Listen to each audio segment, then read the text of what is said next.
Welcome back. So one of the other things I get asked is, what are the dimensions? What size should I make my butter block? What size should my dough be? Well, that's all relative really to the weight of the butter. So it doesn't matter, whatever the weight of the butter is, if it's 250 grams, 500 grams, 750 or a kilo.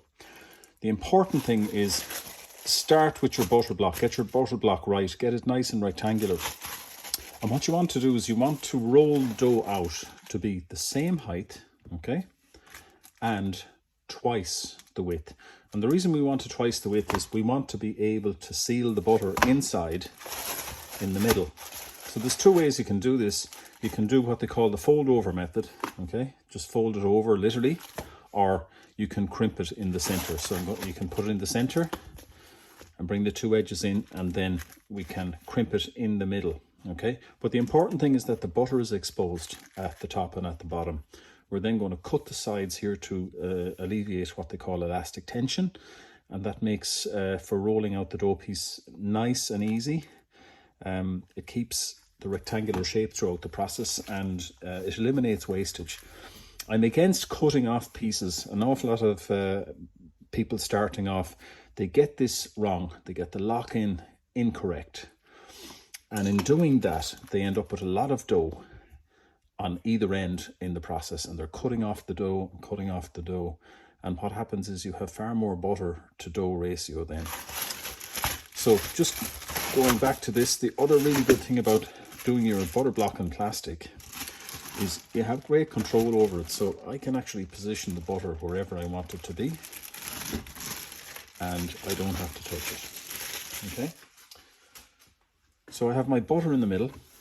Think of it like a flag, like a country flag, like Ireland. We've green, white and gold, green, white, gold. Okay, like a flag. Then just be a little bit fussy, just square it off. If the butter is if it's overhanging too much, just adjust it so that the butter is in line with the dough. Then we're going to just fold this over, and this guy. And where the two meet, then I'm just going to crimp, okay, just using my finger and my thumb. I'm just going to crimp,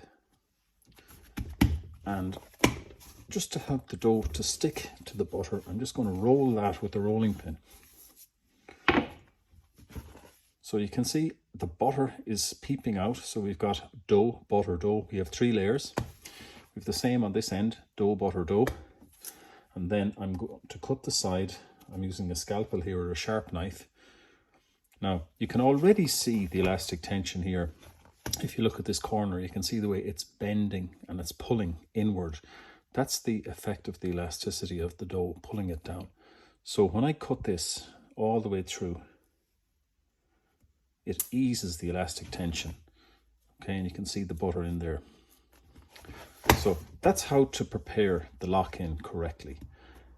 Have the dough twice the size of whatever butter block you make. So make your butter block and have it prepared, and then roll out your dough so that it is twice the length and it's the same height as your butter block. And then you'll do a really nice lock-in.